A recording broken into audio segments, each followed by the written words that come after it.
कैसी बुरी हालत बना ली रे तूने अपनी। बारूद का ढेर था, लेकिन अब किसी उजड़े मजार की अगरबत्ती लगता है। अरे जिसके वास्ते तू अपना सब कुछ छोड़ने के लिए तैयार है ना, वही तेरी शक्ल देखने के लिए तैयार नहीं है। चल वापस चल अपनी दुनिया में। देख, मैं तेरे को अपने साथ ले जाने के वास्ते कैसे कैसे महारथी अपने साथ लाया हूं। देख।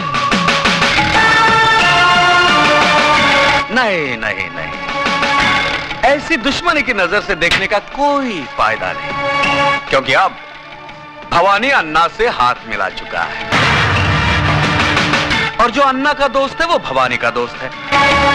और इस दोस्ती का सुझाव दिया है हमारे आदरणीय भजन सिंह जी ने। आप है राजनीति के बेताज बादशाह, सियासत की शतरंज कैरम बोर्ड की तरह खेलते हैं। दौलत और ताकत का स्ट्राइकर इनकी उंगलियों में है। जितनी देर में कैरम का एक बोर्ड फिनिश होता है, उससे भी कम वक्त में ये किसी भी पार्टी का तख्ता पलट सकते हैं। वो क्या है कि शक्ल से मैं उतना कमीना नहीं लगता हूं जितना मैं हूं। बहुत सोच समझकर राजनीति के इस धंधे में कदम रखा है मैंने। जानते हो क्यों? क्योंकि नेतागिरी ही एक ऐसा धंधा है जिसे शुरू करने के लिए ना फाइनेंस की जरूरत होती है ना क्वालिफिकेशन की। सिर्फ कोयल सी मीठी जुबान और लोमड़ी सा शातिर दिमाग चाहिए। दरअसल मैंने ही अन्ना को सुपारी दी थी उस सीएम को मारने के लिए, और तुमने भी कोई कसर नहीं छोड़ी थी उसे मारने के लिए।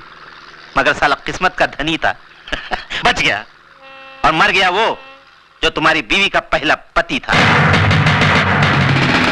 हमारे मुल्क में ऐसे लोगों की कमी नहीं है जो रुपए लेकर खून करते हैं। तुम्हारे पास आने की वजह है तो सिर्फ इतनी कि बंदूक चलाते वक्त तुम्हारी उंगलियां नहीं कांपती।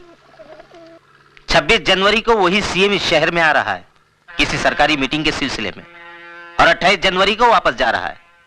यानी 48 घंटे हैं तुम्हारे पास अपना पिछला अधूरा काम पूरा करने के लिए। यह मत समझना कि तुम्हें पैसे नहीं मिलेंगे इस काम के। इतनी रकम मिलेगी, जिंदगी भर ऐश करोगे ऐश। यह मशीन गन दिखने में बहुत छोटी है, लेकिन इसकी गोलियां बहुत दूर तक जाती हैं बिना आवाज किए। उठा लो इसे, इसका गला बारूद उगलने के लिए मचल रहा है। सोच क्या रहा है शिवा? तेरा मनपसंद खिलौना तेरे सामने पड़ा है, उठा ले इसे। उठा ले शिवा, उठा ले।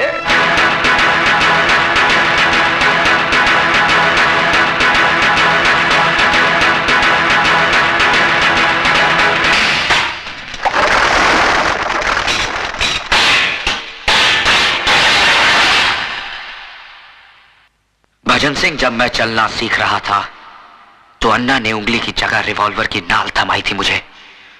बड़ी मुश्किल से अपने हाथों से बारूद की बदबू धोई है मैंने।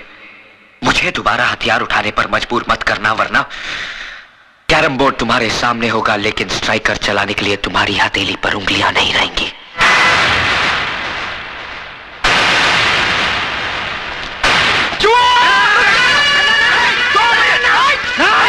पागल हो गए हो? तुम्हें तो खुश होना चाहिए अन्ना, क्योंकि आज भी वही तेवर, वही जुनून, वही आग है इसमें। अब तुम देखना, मैं इस आग में अपनी राजनीतिक बुद्धि का तेल छिड़क कर इसे कैसे ज्वालामुखी बनाता हूं।